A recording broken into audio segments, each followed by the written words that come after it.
तो hello students, आज हम डिस्कस करने वाले हैं एक्सरसाइज 1.1। ये एक्सरसाइज पूरा यूक्लिड डिवीजन लेमा पे बेस्ड है।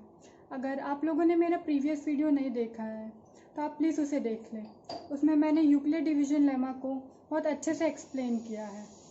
तो आप पहले उसको देख लें, उसके बाद इस एक्सरसाइज को देखें ताकि आपको ये एक्सरसाइज सॉल्व करने में कोई प्रॉब्लम ना आए। अगर आप लोगों को कोई भी डाउट्स हैं या आप कोई इम्प्रूवमेंट चाहते हैं तो प्लीज़ इसे कमेंट सेक्शन में बताएं। अगर आपको मेरा वीडियो पसंद आए तो प्लीज़ इसे लाइक करिए और ज़्यादा से ज़्यादा लोगों में शेयर करिए और मेरे चैनल को भी सब्सक्राइब करिए। जो हमने यूक्लिड डिवीजन लेमा पढ़ा उसके अकॉर्डिंग, मतलब उसका यूज़ करके हम एक्सरसाइज 1.1 ईजिली सॉल्व कर सकते हैं। तो देखते हैं हमारा फर्स्ट क्वेश्चन क्या है। फर्स्ट क्वेश्चन ये है कि use Euclid division algorithm to find the HCF of. यहाँ पहला पार्ट दिया है जिसमें दो नंबर है 135 एंड 225। तो हम हमेशा बड़े वाले को ए लेते हैं, तो यहाँ ए लेंगे हम 225 को और हम बी लेंगे 135 को। ठीक है, तो हम ए को जो हमारा बी होगा वो डिवाइज़र होगा, जो हमारा ए होगा वो डिविडेंड होगा। मतलब बी डिवाइड करने वाला और जो ए होगा जिसको हम डिवाइड करेंगे। तो 135 यहाँ लिखेंगे और यहाँ लिखेंगे हम 225, मतलब 225। ये जाएगा 1 बार में, तो इसको कैसे लिखेंगे 135। 5 में से 5 गया 0, 12 में से 3 गया 9 बचेगा और हमने यहाँ कैरी दे दिया तो यहाँ 0 बचेगा। ठीक, अब हम कैसे लिखेंगे इसको 225 को 135 इंटू 1 प्लस रिमाइंडर कितना बचा हमारा 90। अब यहाँ क्या हो जाएगा 90 हमारा बन जाएगा जिससे हम डिवाइड करेंगे और जो यहाँ जो डिवाइज़र था वो हम यहाँ बन जाएगा डिविडेंड, मतलब 135। अब फिर हम इसको डिवाइड करेंगे तो ये फिर अगेन 1 बार में जाएगा, तो यहाँ बचेगा 90 माइनस करेंगे 5 बचेगा, 12 में से 9 जाएगा तो 4 बचेगा। 13 में से 9 जाएगा तो 4 बचेगा। फिर हम अगेन कैसे इसको लिखेंगे 135 को 90 प्लस 1 प्लस 45। तो अब क्या करेंगे, यहाँ जो 90 हो जाएगा अब वो बन जाएगा डिविडेंड और जो 45 होगा जो रिमाइंडर था प्रीवियस केस में यहाँ बन जाएगा डिवाइज़र, मतलब डिवाइड करने वाला। तो ये हम जानते हैं 2 बार में जाएगा या 0, तो यहाँ हमें रिमाइंडर 0 मिल गया। तो हम कैसे लिखेंगे 90 को 90 इक्वल्स टू 45 इंटू 2 प्लस 0। तो इस केस में हमें रिमाइंडर कितने केस 0 मिला 3 स्टेप्स में। तो यहाँ हमारा HCF होगा वो हमें कैसे पता चलेगा अभी बताते हैं। तो जो हमारा HCF होगा वो लास्ट में कितना बच रहा है 45, मतलब हमारा जो डिवाइज़र है जिससे हम डिवाइड कर रहे हैं वो 45 है। तो इसका मतलब हो जाएगा HCF ऑफ 225 एंड 135 इज़ 45। तो ये हमारा एक पार्ट हो गया। ठीक है, अब हम आपको इसको सेकंड पार्ट करते हैं।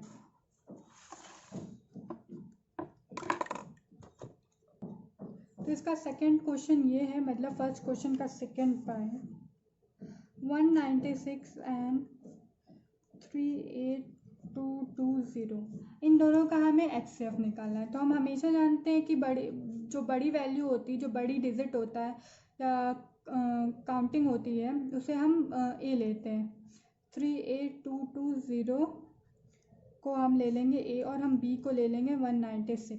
ठीक है, तो यहाँ क्या बचेगा, डिवाइज़र क्या है 196 और डिविडेंड क्या है 38,220। ठीक है, तो यहाँ हम 196 लिखेंगे और यहाँ लिखेंगे हम 38220।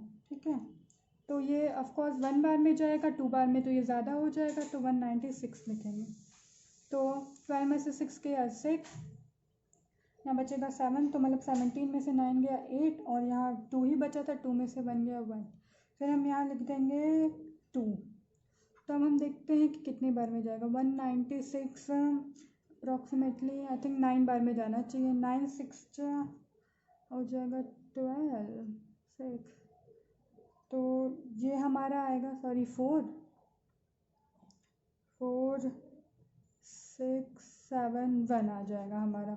तो ये 7 1 6 4, तो ये कितना आ जाएगा 8 आएगा, यहाँ 9 आएगा, ये दोनों तो कट जाएंगे और ये 0 उतर जाएगा। फिर हम देखेंगे ये 9 बार में गया, फिर ये 5 बार में चला जाएगा, तो हो जाएगा 9। यहाँ हमें रिमाइंडर 0 मिल गया। तो यहाँ हमने देखा कि हमें एक ही स्टेप में रिमाइंडर 0 मिल गया। तो हम इसको कैसे लिखेंगे? 38220 equals to 196 equals to 195 plus remainder 0।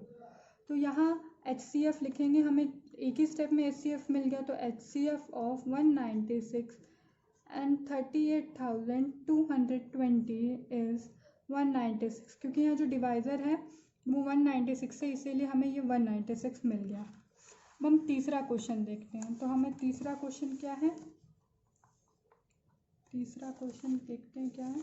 हाँ, तीसरा क्वेश्चन है कि हमें HCF निकालना है 867 एंड 255 में हमें HCF निकालना है। ठीक है, तो यहाँ भी हम वही सेम करेंगे। A की वैल्यू लेंगे हम 867 एंड B की वैल्यू हम लेंगे 255। ठीक, तो अब हम इसको डिवाइड करते हैं। 255 बड़ी स्मॉल वैल्यू, इसीलिए हम इसको डिवाइज़र बनाएंगे, और जो 186 है वो हमारी बड़ी वैल्यू, तो इसको हम डिविडेंड बनाएंगे। ठीक है, तो ये कितनी बार में जाएगा? 3 बार में जाएगा। तो ये आएगा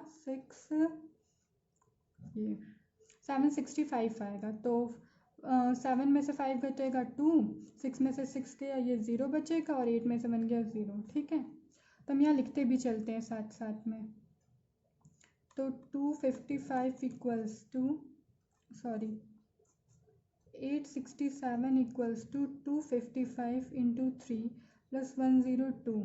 ठीक है, अब यहाँ क्या करेंगे, ये हमारा बन जाएगा डिवाइज़र, और जो हमारा डिविडेंड है वो हो जाएगा 255। ये कितनी बार में जाएगा? 2 बार में जाएगा। ठीक है, तो 2 2 जा 4, 2 0 जा 0, 2 2 जा 2, तो यहाँ 1 बचेगा, 5 बचेगा, और यहाँ कुछ नहीं बचेगा। तो यहाँ 51 हो गया। 51 को लिखेंगे 102। इसको भी हम नेक्स्ट स्टेप में उतार लेते हैं। तो 255 इक्वल्स टू 102 इंटू 2 प्लस हमारा रिमाइंडर बचा 51। अब क्या करेंगे, 51 को हम से डिवाइड करेंगे 102। तो ये क्लियरली दिख रहा है कि ये 2 टाइम्स में आ जाएगा। तो 102, तो हमें यहाँ अल्टीमेटली रिमाइंडर 0 मिल गया। तो 102 इक्वल्स टू आएगा 51 इंटू 2 इक्वल्स टू 0। तो हमें यहाँ भी रिमाइंडर 3 स्टेप्स में 0 मिला। तो यहाँ से आपको क्लियर हो गया होगा कि हम HCF कैसे निकाल सकते हैं। तो HCF ऑफ 867 एंड 255 इज़ क्या है, यहाँ पे डिविडेंड क्या है? 51। तो इसीलिए हमारा जो HCF होगा वो भी हमारा 51 ही होगा। ठीक है, तो चलते हैं अब हम नेक्स्ट क्वेश्चन की तरफ, क्वेश्चन नंबर 2। तो ये क्वेश्चन नंबर 2 है। ये क्या बोल रहा है? Show that any positive odd integer of the form 6q + 1, 6q + 3 और 6q + 5 where q is some odd integer. तो इसमें ये बोल रहा है कि हमें शो करना है दैट कोई भी पॉजिटिव इंटीजर किस फॉर्म में होता है, या तो वो 6q + 1 या फिर 6q + 3 या फिर 6q + 5 के फॉर्म में होता है, और जो q है वो कुछ सम इंटीजर है, कोई इंटीजर है। तो इसको हम करने के लिए हम यूक्लिड डिवीजन लेमा का यूज़ करेंगे। कैसे करेंगे, चलिए हम सॉल्व करते हैं। पहले हम कुछ एज्यूम कर लेते हैं let A be any positive odd integer, और b इक्वल्स टू 6। अभी मैं बताती, क्लियर कर लेती हूँ कि b 6 कैसे आया। ठीक है, तो बाय यूक्लिड डिवीजन लेमा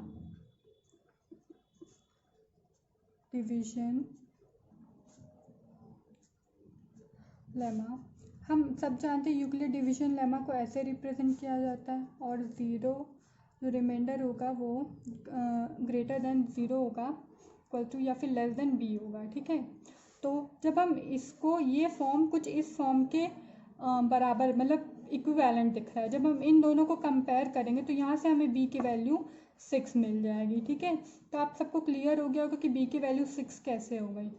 और जब हम इस कंडीशन को देखेंगे तो इसका मतलब ये होता है, जो रिमाइंडर होगा या तो वो 0 होगा या तो 0 से बड़ा होगा, लेकिन b से कम, यानी 6 से कम होगा।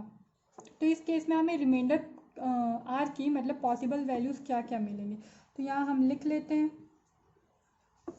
पॉसिबल वैल्यूज़ ऑफ आर क्या हो सकती है, 0 हो सकती है, 1 हो सकती है, 2, 3, 4, 5, बस यहीं तक हो सकती है।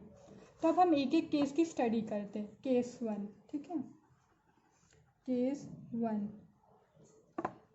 इस केस में हम क्या लिखते हैं, व्हेन आर इक्वल्स टू 0। इस केस में हम रिमाइंडर को 0 लिखते हैं। तो हम ए को कैसे रिप्रेजेंट करेंगे, बी की वैल्यू मान लीजिए कोई 6 है, क्यू एज इट इज़ रहने देते हैं और यहाँ हमारा रिमाइंडर 0 है। तो अब हम ये देखते हैं कि ये ऑड आएगा कि इवन। हम जानते हैं 6 का टेबल हम यहाँ लिख लेते हैं। 6 1 जा 6, 6 2 जा 12, 6 3 जा 18, 6 4 जा 24 एंड 6 5 जा 30। ऐसे करते डैश डैश डैश चलता जाएगा, ठीक है। तो अब हम यहाँ क्यू यहाँ पे जैसे कोई पॉजिटिव कोई सम इंटीजर है, ठीक है, तो हम क्यू की वैल्यू अगर 1 रखेंगे तो 6 1 जा 6 आएगा, 2 रखेंगे 12 रखेंगे 12 आएगा। तो हम यहाँ देख रहे हैं 6 के टेबल में यहाँ पे कोई भी ऑड नंबर नहीं है, तो मतलब क्यू की किसी भी वैल्यू के लिए हमें ए की वैल्यू ऑड नहीं मिलेगी, ठीक है। तो ये क्या आएगा, ये पूरा नंबर इवन हो जाएगा, ठीक है। मैं आपको एक दो रख के दिखाती हूँ। अगर क्यू की वैल्यू 1 रखेंगे तो ए की वैल्यू आ जाएगी 6 into 1 plus 0 equals to 6। Q की वैल्यू हमने 2 रखी तो ए की वैल्यू क्या आएगी, 6 इंटू 2 प्लस 0 इक्वल्स टू 12। ऐसे क्यू की वैल्यू हमने 3 रखी तो ए की वैल्यू क्या आएगी, 6 इंटू 3 प्लस 0 इक्वल्स टू 18। से डैश डैश डैश ऐसे आप बढ़ाते जाएंगे, आपको सारी वैल्यूज़ इवन मिलेंगी, ठीक है। तो ये पूरा होल टर्म क्या हो जाएगा, इवन हो जाएगा, ठीक है। अब हम दूसरे केस की बात कर लेते हैं, केस सेकंड। इस केस में हम क्या कर सकते हैं, व्हेन आर इक्वल्स टू 1। इस केस में हम रिमाइंडर 1 लेते हैं तो ए कुछ इस टाइप का होगा, 6q प्लस 1, ठीक है, ठीक है। तो हम यहाँ क्या लेंगे, ए इक्वल्स टू कैसे रिप्रेजेंट करेंगे, 6q प्लस 1, ठीक है। अगर हम मान लीजिए यहाँ q की वैल्यू 1 ले तो हमें ए की वैल्यू क्या मिलेगी, 6 into 1 plus 1 equals to 6 plus 1 equals to 7 मिलेगा हमें, ठीक है। इसी तरह q की वैल्यू 2 ले तो a equals to 6 into 2 plus 1, 12 plus 1 equals to 13 मिलेगा। q की वैल्यू अगर हम 3 ले तो हमें a की वैल्यू मिलेगी 6 इंटू 3 प्लस 1, मतलब 18 प्लस 1 इक्वल्स टू 19। तो यहाँ हम देख रहे हैं कि हर केस में हमें ऑड मिल रहा है, तो ये हमें पूरा q की किसी भी वैल्यू के लिए हमें ये ऑड मिलेगा, तो हम यहाँ क्या लिख लेते हैं, ऑड लिख लेते हैं। ऐसे ही हम थर्ड केस देखते हैं, केस थर्ड। इसमें क्या लिखेंगे, व्हेन आर इक्वल्स टू 2, ठीक है। तो इसमें हम ए को कैसे रिप्रेजेंट करेंगे, इक्वल्स टू 6q प्लस 2। इसको हम देख लेते हैं हमें क्या वैल्यू मिलेगी, तो q इक्वल्स टू 1 लिखते हैं। तो ए की वैल्यू क्या आ जाएगी, 6 इंटू 1 प्लस 2, मतलब 6 प्लस 2 इक्वल्स टू 8। q की वैल्यू हमें ले रहे हैं 2, तो हमें a की वैल्यू क्या मिलेगी, 6 into 2 plus 2 equals to 12 plus 2 equals to 14। q की वैल्यू मिलेगी 3, तो हमें a की वैल्यू क्या मिलेगी, 3 plus 2 equals to 18 plus 2 equals to 20। तो हमने यहाँ देख रहे हैं हमें हर केस में हमें एक इवन नंबर मिल रहा है, तो हमें ये पता चल रहा है कि ये जो फॉर्मेट है ये भी एक इवन नंबर का फॉर्मेट है। तो हम नेक्स्ट केस देख लेते हैं, केस 4।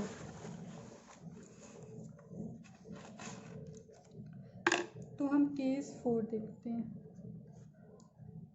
केस 4। इस केस में हम क्या करेंगे, व्हेन आर इक्वल्स टू 3। तो इस केस में क्या रखेंगे, ए की वैल्यू क्या हो जाएगी, 6q प्लस 3। तो अगर हम q की वैल्यू 1 लें और a की वैल्यू क्या आएगी, 6 इंटू 1 प्लस 3, मतलब 6 प्लस 9। q की वैल्यू 2 लें तो a equals to 6 into 2 plus 3, मतलब 12 प्लस 3, हमें यहाँ 15 मिल जाएगा। q की वैल्यू 3 है तो a की वैल्यू क्या मिलेगी हमें, 3 प्लस 3, मतलब 18 प्लस 3 इक्वल्स टू 21 हमें मिलेगा। तो यहाँ पे हम देख रहे हैं हमें यहाँ हर केसेस में एक ऑड नंबर मिल रहा है, तो हम यहाँ ऑड लिखेंगे, ठीक है। अब हम केस 5 देख लेते हैं। इसमें हम क्या करेंगे, व्हेन r इक्वल्स टू 4, ठीक है। r इक्वल्स टू 4 में हमें एक इवन मिलेगा, फिर भी मैं आपको एक दो एग्जांपल करके दिखा देती हूँ तो आपको सब क्लियर हो जाए, ठीक है। तो q की वैल्यू हम यहाँ 1 लिखेंगे, तो इक्वल्स टू 6 इंटू 1 प्लस 4, तो हमें मिल जाएगा यहाँ 10 मिलेगा। q इक्वल्स टू 2, मतलब a प्लस 6 इंटू 2 प्लस 4 मिलेगा, 16 मिलेगा। इस तरह हमें सारे इवन मिल जाएंगे, इवन। और हम लास्ट केस देख लेते हैं, ठीक है। Case 6, when r equals to, मतलब व्हेन रिमाइंडर इक्वल्स टू 5, तो ये हमें ऑड मिलेगा। मैं आपको इसके भी एक दो एग्जांपल बता देती हूँ। q की वैल्यू मान लीजिए हमने 1 रखा, तो a की वैल्यू क्या मिलेगी हमें, 6 इंटू 1 प्लस 5, मतलब मिलेगी हमें 11। q की वैल्यू 2 रखा तो हमें क्या मिलेगा, 6 इंटू 2 प्लस 5, तो हमें यहाँ मिलेगा 17, ठीक है। ये भी हमें एक ऑड मिल रहा है। तो हमें इससे क्या पता चल रहा है कि जो हमारा क्वेश्चन था, कि क्वेश्चन क्या था हमारा, मैं आपको फिर से दिखाती हूँ। Show that any positive odd integer of the form 6q plus 1, 6q plus 3 और 6q प्लस 5, ठीक है। तो हमें ऑड कहाँ कहाँ मिल रहा है, हमें 6q प्लस 0 पे हमें इवन मिल रहा है, 6q प्लस 1 पे ऑड मिल रहा है, 6q प्लस 2 पे हमें इवन मिल रहा है, और यहाँ हमें 6q प्लस 3 पे हमें ऑड मिल रहा है, 6q प्लस 4 पे इवन मिल रहा है, और 6q प्लस 5 पे हमें ऑड मिल रहा है। तो हमें ये प्रूफ मिल गया कि जो जो हमें शो करना था वो हमने शो कर दिया, ठीक है। तो हम कैसे लिखेंगे, hence any positive integer, positive odd integer is of the form